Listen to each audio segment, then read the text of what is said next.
On his very first day as an intern, he encountered a massive crisis. A special casualty was suddenly rushed to the emergency room. The patient had been struck in the head by a baseball during a game, and the injury was critical. Unfortunately, all the neurosurgeons were away at a conference, leaving this intern as the only one holding down the fort. However, according to strict local laws, an intern was prohibited from performing surgery without an attending physician present. Faced with the choice between legal sanctions and the noble oath of saving lives, he resolutely decided to take the risk and operate on the patient. The result was predictable. He was soon summoned to the dean's office. You operated on this man without permission, without supervision. You put this hospital in serious legal jeopardy. Had this man died, your career would have been over. Carson's heart tightened, and he averted his gaze in fear, waiting for the dean's punishment, but the dean's attitude took a 180-degree turn. You did very well, Dr. Carson. I congratulate you on taking the proper action in spite of its possible consequences. Carson stood there stunned, his eyes flickering with confusion, until he saw the look of affirmation in the dean's eyes, and his anxiety was swept away. Because of his outstanding performance, he was exceptionally promoted to chief resident. Before Carson could share this good news with everyone, the hospital received a patient with an extremely special condition. This little girl, only 4 years old, had been suffering from epilepsy since she was 18 months old. Although the condition only affected the right side of her brain, the terrifying part was that as she grew older, the condition continued to worsen. She now suffered up to 100 seizures a day and had almost lost the ability to walk and speak. Many doctors advised her parents to give up treatment, but with superhuman resilience and love, they continued to look for a glimmer of hope for their daughter. Now, they placed their last hope entirely on Dr. Carson. Although this was an unprecedented challenge for Carson, as a professional doctor, he would never easily give up any possibility of saving a life. He began to look up relevant materials through the night, searching for breakthrough treatment plans in various medical books. With his extraordinary reading ability and talent, he soon found inspiration in the books. But when he told the child's parents his treatment plan, they immediately broke out in a cold sweat. Based on current conclusions, the only way to treat her was to remove the patient's most active left brain hemisphere as soon as possible. Although the plan sounded incredible, the actual situation was not as bad as imagined. Because the infant brain is still in the growth and development stage, it has an amazing recovery ability. If the operation went smoothly, the child's brain could recover to be like a normal person's. You think there's a chance this will work? Yes, I do. At the same time, Carson also reminded them to prepare for the worst. Because the brain is the most special organ of the human body, removing half of it could very likely cause her right side to be paralyzed and lose the ability to speak. Have you done one of these operations yourself? No, I have not. This made the girl's parents worry, but after careful consideration, they resolutely chose to trust Dr. Carson. After all, this was their last hope. However, Carson was also under unprecedented psychological pressure. This was the most complex surgical challenge of his career. If there was a slight mistake, it would not only drag him into endless legal disputes, but also ruin his reputation and future. Therefore, he made meticulous preparations before the surgery. But even though they simulated the surgical process countless times, it still took a full double the expected 6 hours. What was even more unexpected was that although the operation was completed successfully, the little girl did not wake up in time, which inevitably made the atmosphere at the scene tense.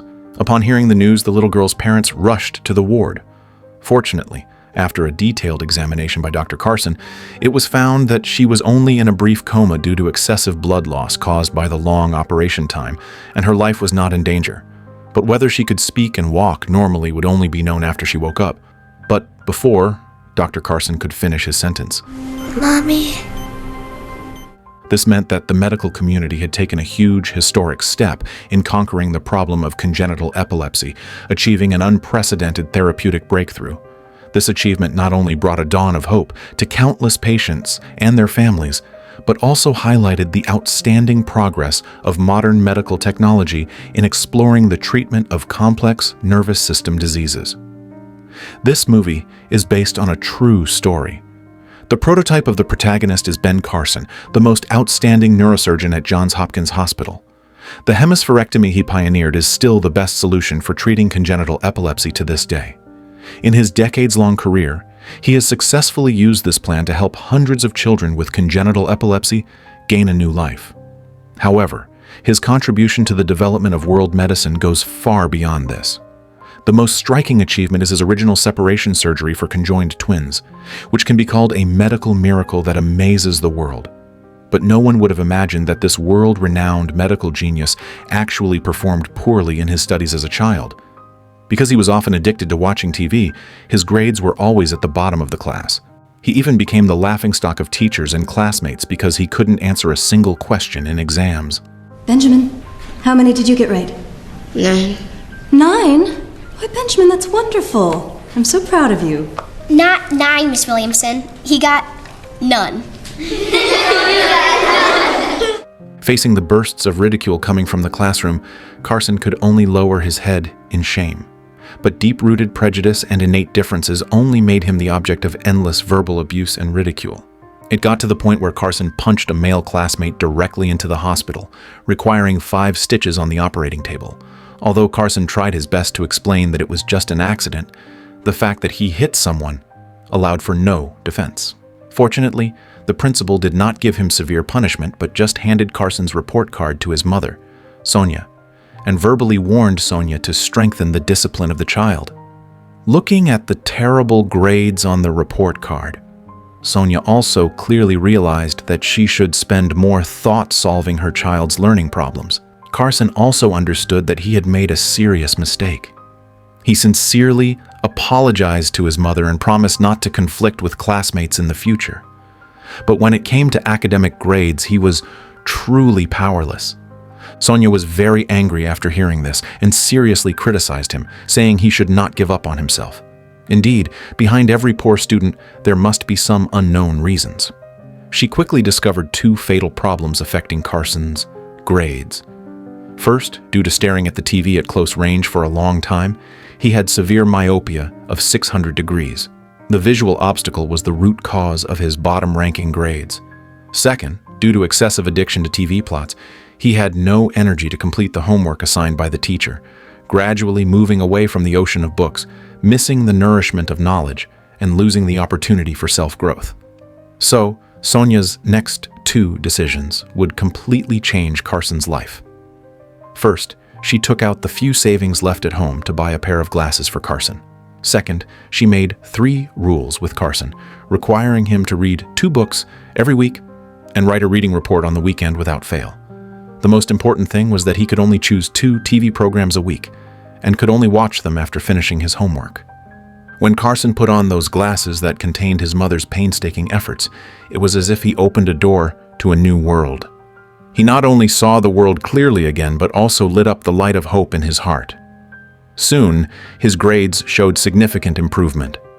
His mother's gentle and firm encouragement was like warm sunshine dispelling the haze in his heart, teaching him persistence and self-transcendence. Standing on the podium, facing the once disdainful gazes, Carson was no longer afraid. His voice was full of power and confidence. Every word was extraordinarily resounding, as if declaring his transformation and rebirth to everyone. He proved the value of hard work and persistence with his actions, and also won the recognition of the teacher. From then on, Carson's desire for knowledge was like a wild horse unbridled, galloping endlessly and becoming out of control. He immersed himself in the sea of books all the time, conversing with wise men of ancient and modern times, and absorbing the nectar of wisdom. The library in the dead of night was Carson's paradise. He burned the midnight oil there, absorbing the essence of every book like a hungry man, enjoying the endless joy brought by knowledge. This almost obsessive enthusiasm for learning allowed Carson to gradually build his own unique knowledge system. His thinking was like an intricate spider web, yet he could accurately capture every subtle knowledge point and ingeniously connect them to form magnificent ideological pictures. He could not only quickly gain insight into the essence of problems, but also conduct in-depth analysis from multiple angles and across fields, showing amazing insight and creativity. One day in science lab class, the teacher held a black stone in his hand and asked if any classmate knew what it was. The students filled the room looking at each other in blank dismay and silence. Not a single person could answer. Just when the teacher was about to be disappointed, Carson summoned up the courage to raise his hand. Under the astonished gaze of the whole class, he confidently gave the correct answer. It's obsidian. The teacher was very gratified and continued to ask about the formation process of the stone. And Carson's next answer would completely overturn everyone's perception of his ability. Since the water is cold, the air is forced out, and the surface glazes over, and the lava becomes hard, and that makes obsidian. Sorry. Carson's detailed narration left a deep impression on the teacher. So after class, he kept Carson behind alone. At first, Carson thought he had violated some bottom line of the teacher again and subconsciously apologized quickly. But the teacher had absolutely no intention of blaming him. Instead, he took him to a microscope as if to show him some magical scientific knowledge. Carson's face was written with confusion. He didn't know what the teacher meant to express, but when he saw clearly another strange and vivid microscopic world under the microscope, it was as if someone helped him open the door to a new world. It was precisely because of this incident that his life trajectory intersected with medicine. From then on, Carson's desire to explore unknown things became even stronger. His grades soared, not only defeating opponents who once despised him one by one, but also winning the school's highest academic achievement award in the 8th grade with absolute strength. In front of the teachers, students, and parents of the whole school, the principal personally awarded him the certificate. Looking at the confident Carson on the stage, his mother's heart surged with indescribable pride and gratification. However, just then, Mrs. Grossman suddenly grabbed the microphone and gestured for the audience to be quiet. The teachers, students, and parents in the audience looked forward to her impassioned speech. Unexpectedly, not only did she not express due congratulations to her student, but she accused Carson of being from a poor family and inferior, saying he simply did not deserve this honor. Everyone knew well that this was discrimination and prejudice, but the people present looked at each other in silence. No one was willing to stand up for Carson. This also made Sonya feel very angry. Even if her son was excellent, staying here would only lead to unfair treatment, and his talent would not receive due attention. So she resolutely took out the savings she had accumulated over many years of hard work and decided to change Carson to a school that had absolutely no discrimination and could truly appreciate his talent. But new problems followed. Every school always has a few troubled youths growing up in terrible family environments, and they often target new transfer students. On his first day of school, Carson was mocked by them for not wearing new clothes. However, Carson, who had always been submissive, decided to make a thorough counterattack. I think you're confusing that with your mama. Her clothes so raggedy even the mummy turned them down. Your mama's so old, she's the mummy's mama. Yeah, well, your mama's so old, your daddy's a dinosaur. Your mama's so old, her birth certificate says expired on it. The companions laughed gloatingly on the side, making the usually arrogant, troubled teenager feel that he had lost face completely. But adhering to the principle of, if you can't beat them, recruit them. A slight smile appeared at the corner of his mouth in a flash, and he reached out to shake hands with Carson to make peace, successfully bringing him under his command. Carson, who had just entered puberty, also enjoyed the thrill brought by emotional release. He quickly mingled with these people. Over time, his temperament began to change. He even often complained to his mother that his clothes were too tattered in order to satisfy his selfish desire to compare with classmates. But the mother, who had always been thrifty, just whispered some points to refute her son and was immediately met with his cold looks. No matter how loudly the mother scolded that a child should not be so impolite, he turned a deaf ear and chose to storm out. His impetuous heart could no longer listen to his mother's nagging, but Sonya finally took out her meager, hard-earned money to buy a pair of new pants for Carson. She would rather work harder herself than let her child suffer any grievance at school. But the next morning, Carson did not wear those new pants.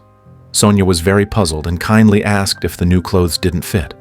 But Carson's answer disappointed her greatly. Look, throw them away. I'm not gonna wear them. You can't have everything in life you want. I win. Not as long as you keep going down this path, talking smart and acting stupid. Why, if I didn't know any better. Shut up! All you do is preach me. Shut up! What are you doing?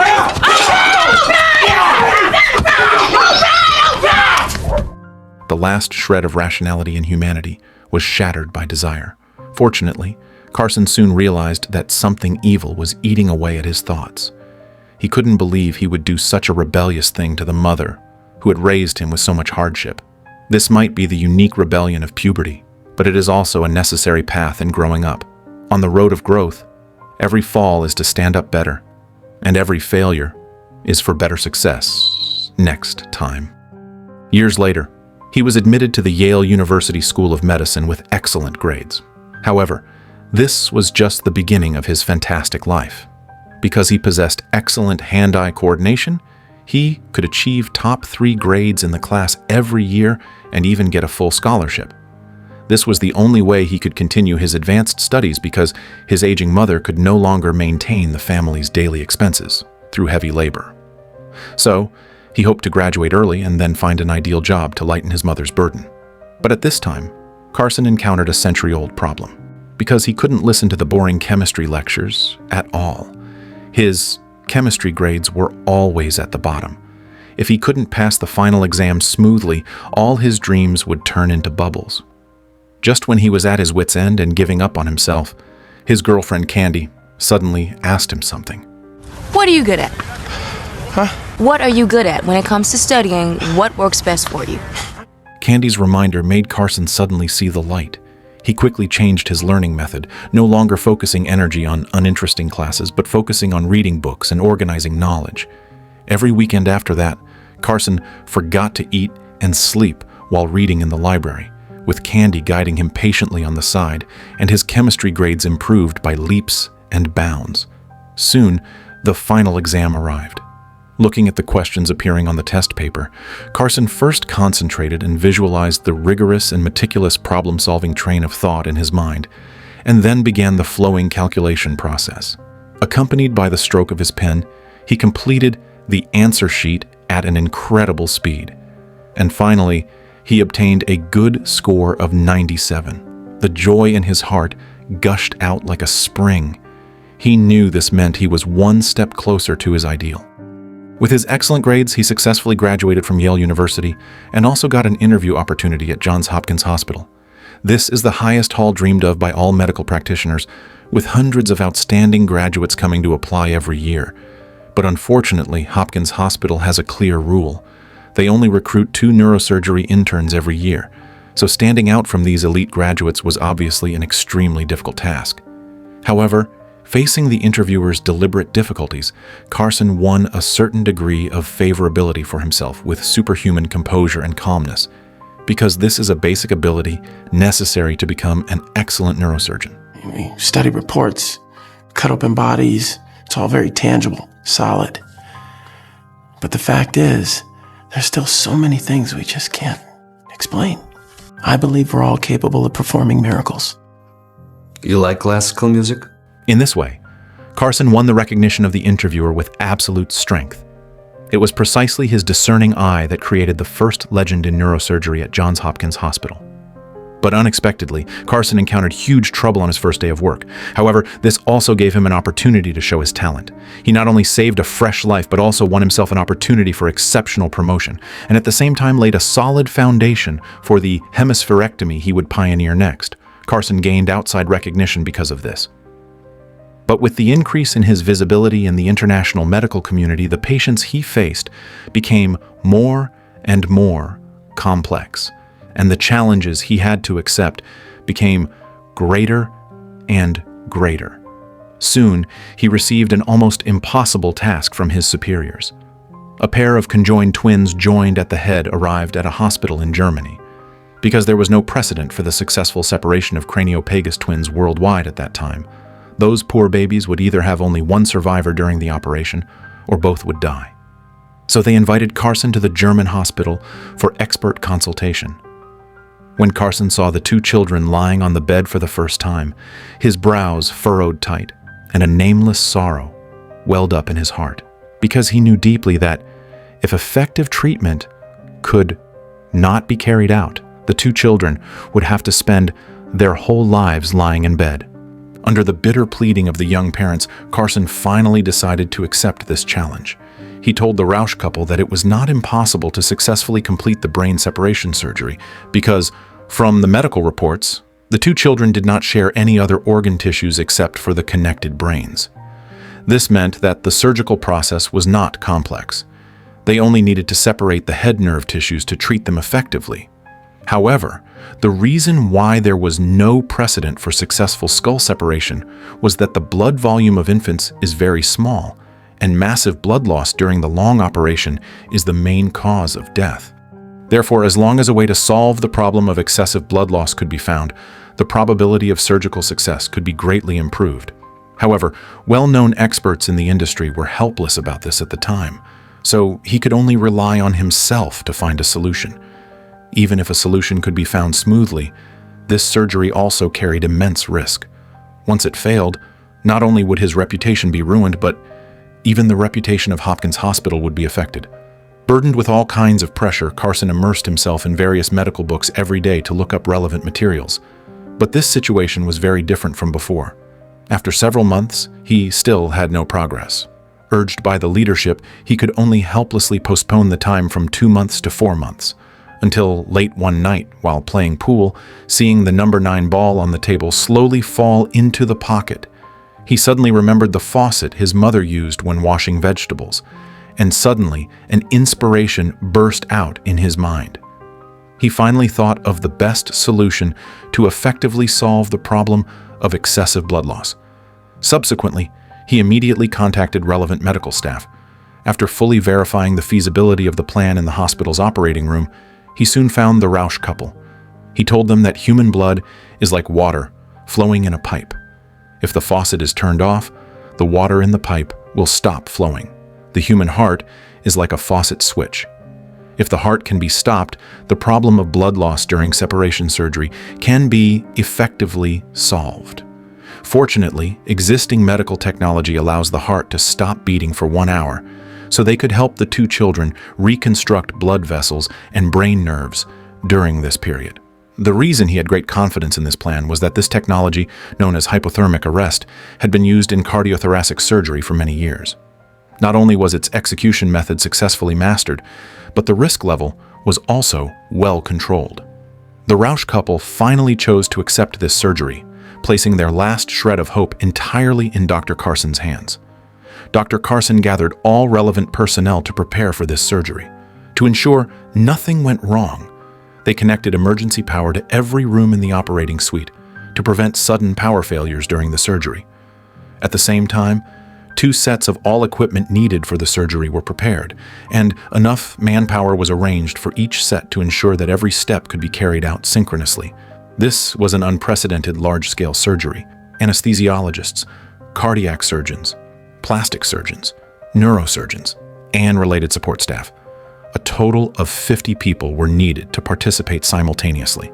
Therefore, to ensure the surgery could proceed methodically, they conducted countless drills before the surgery and formulated multiple contingency plans for sudden problems in every link. After all preparatory work was completed, this surgery that shocked the medical field could finally officially begin. A few minutes after the anesthesiologist completed the anesthesia, the cardiothoracic surgeon began a 3-hour heart surgery. The purpose of this was to be able to stop the heart beating at any time during the subsequent brain separation process to prevent excessive blood loss. Next, it was Dr. Carson's turn to complete the most critical separation surgery. With superb medical skills and rich experience, the neurosurgery team led by Carson methodically completed the external brain-cutting work after 6 hours, and then began the most difficult separation of shared tissues. With on-site adaptability and the spirit of remaining calm in the face of danger, they turned danger into safety, time and time again. But just when the internal separation reached the 6th hour, the patient's brain bleeding volume suddenly increased. Lord, it's like a lake of blood. It's huge. The atmosphere at the scene immediately became tense. Seeing this, Dr. Carson requested to stop the patient's heartbeat immediately. But this proposal was opposed by other doctors. Carson couldn't bear to watch 2 fresh lives end in front of him like this. Eventually, he made the decision to stop the heartbeat. The next hour was crucial. All the pressure fell on him alone. Everyone at the scene held their breath. After a tense 20 minutes, the separation surgery was finally successfully completed. All right, on my mark. 3, 2, 1. Separate. Slowly. Easy. This also meant that the two patients would become completely independent individuals from then on. However, the atmosphere at the scene became more and more tense because there was very little time left before the limit of cardiac arrest. They had to quickly complete the reconstruction of the brain nerves and blood vessels of the two patients. The huge pressure coupled with long-term physical exertion made Dr. Carson suddenly feel a burst of dizziness in front of his eyes during the final critical 1 minute and 30 seconds. Just when he was about to be unable to hold on, his mother's teachings appeared in his mind. You can do this. Sure you can. Suddenly, all the pressure turned into strength. During the final 5-second countdown, he finally completed this arduous task. Subsequently, the cardiothoracic surgeon restored the heartbeats of the two infants right on time. This meant that this surgery, which lasted 22 hours in total, was declared a success. Next, the plastic surgeons only needed to complete the repair of the head skin, and they could announce that mankind had made huge progress in the field of brain separation surgery. Exhausted, Dr. Carson walked out of the operating room. Before he could rest, he found the Rausch couple and told them the good news immediately. Thank you. Good. Finally, when Dr. Carson walked out of the hospital, what awaited him was praise from news media all over the world and unanimous affirmation from his peers. But he did not respond to any of this. He just walked straight to two women and hugged them affectionately. These two women were the most important people in his life. One was his mother, and the other was his wife. Carson's ability to achieve today's brilliant achievements should be completely attributed to his mother's silent support behind the scenes. Because she once met the wrong person, Sonya married Carson's father, and they soon had 2 children. Although they had a happy life for a while, a few years later, his mother discovered that Carson's father was a scumbag. He not only had another wife, but was also a villain selling contraband. So from then on, Sonya decisively chose to leave with her children and shouldered the responsibility of raising 2 children alone. Because of the huge mental blow and life pressure, Sonya unfortunately suffered from terrible depression. She had wanted to end her life countless times. But for the 2 children to grow up healthily and happily, she defeated the illness with strong willpower and finally raised both children to be talents. One is a neurosurgeon creating medical miracles, and the other is a famous architectural engineer. There are peaks and mountains and shores across lakes. In the long journey of life, everything has a turn. When we feel the aftertaste is bitter, please believe that everything will eventually have a sweet ending. When we are about to collapse, please believe that suffering is also about to collapse. If fate is the world's worst screenwriter, then you must strive to be the best actor in your own life. Please remember one sentence. The future is full of surprises. You were born to be a high mountain, not a blade of grass. Even if life is a journey against the current that breaks your heart, grant yourself a tale of resilience to cross the river.